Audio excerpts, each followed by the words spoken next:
Hello, নমস্কার সবাইকে। সবাই কেমন আছো?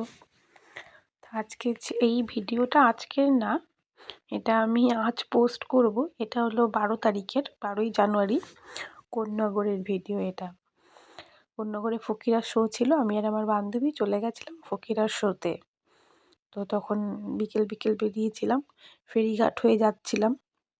এই পানিহাটির ফেরিঘাট। এটা কি সুন্দর লাগছিল, ওয়েদারটা খুব ভালো লাগছিল দেখতে।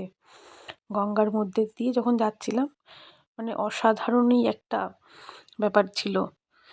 এত সুন্দর লাগছিল, এত মনোরম লাগছিল, মানে পরিবেশটা। মনে হচ্ছিল ওখানে শুধু লঞ্চ চড়ি, উপরে ওঠার কোনো দরকার নেই, কোথাও যাওয়ার দরকার নেই, শুধু লঞ্চটাই চড়ি। খুব ভালো লাগছিল।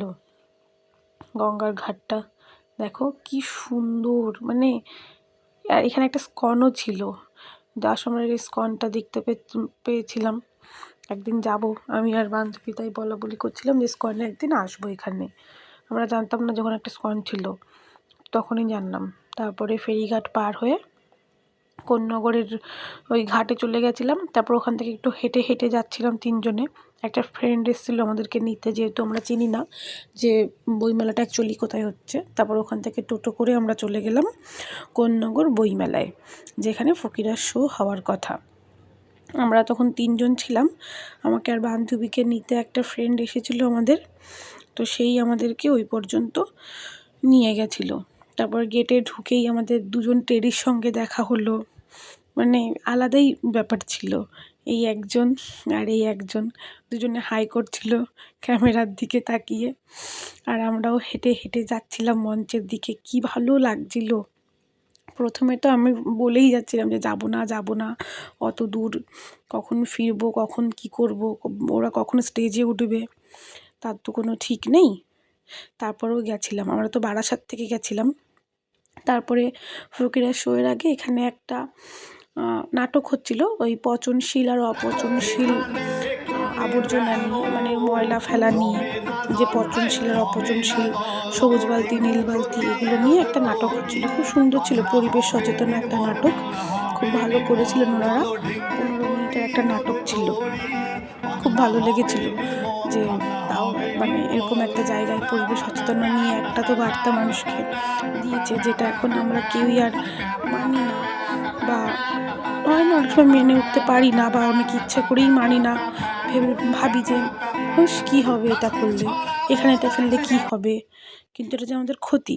তারপরে এই যে ফকিরারা চলে এসেছিলো স্টেজে। তখন স্টেজে উঠেছিল। এই জায়গাগুলো ফাঁকা দেখছো, এগুলো হলো ভিআইপিদের জন্য ছিল, কিন্তু সেরকম কোনো ভিআইপি আসেনি।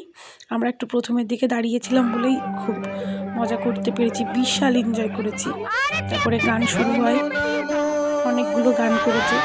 আমরা কাল এত এনজয় করেছি, মানে আমার বান্ধবীটা প্রচুর এনজয় করেছি। মানে বছর শুরু হতে একটা দিন, মানে একটা সন্ধ্যা আমাদের খুব খুব ভালো কাটলো। এত এনজয় করেছি আমরা দুজনে, বলার মতো না। প্রচণ্ড পরিমাণে এনজয় করেছি। শুধু আমরা না, ওখানকার প্রত্যেকেই খুব এনজয় করেছেন। বয়স্ক কাকিমাগুলো, মানে বয়স্ক কাকিমা কাকু সবাই নাচ করছেন, সবাই হরে কৃষ্ণ বলছেন। এত ভালো লাগছিল, ভাইবসটা অসাধারণ ছিল। কিন্তু যখনই ড্রামস বাজানোটা শুরু হয় তখনই আমরা বেরিয়ে গেছিলাম, যেহেতু আমাদের ওই লাস্ট লঞ্চ ছিল 11:15টায়। তো আমরা তাড়াতাড়ি না বেরোলে আবার লঞ্চটা পেতাম না। সেই কারণে আমরা আবার বেরিয়ে পড়েছিলাম যে লঞ্চটা ধরতে হবে। এই জন্য তখন মানে খুব খারাপ লাগছিল যে বান্টিদা ড্রামস বাজানো শুরু করেছে আর আমরা তার মধ্যে বেরিয়ে পড়েছি, কিছু করার ছিল না আমাদের। তারপরে এই যে ফেরার সময় গঙ্গার ঘাট হয়ে আবার, তখন আমরা ফেরার সময় শ্রীরামপুর হয়ে ধোপিঘাট হয়ে এসেছিলাম। তখন শ্রীরামপুর থেকে লঞ্চটা ধরেছিলাম। রাত্রেবেলা কিছু সেরকম বোঝা যাচ্ছিল না, কিন্তু খুব সুন্দর লাগছিল অন্ধকারের মধ্যে থেকে গঙ্গার উপর থেকে আসতে লঞ্চে করে। মানে আলাদাই একটা অনুভূতি, শীতের মধ্যে লঞ্চে করে এত রাত্রে গঙ্গার মধ্যে দিয়ে আসলাম। তখন কটা বাজে, 11:15 বাজে এই লঞ্চটা যখন ছেড়েছে। মানে ভাবতে পারছো কেমন ঠান্ডা ছিল, তাও খুব ভালো লাগছিল, আলাদাই একটা ভাইবস ছিল।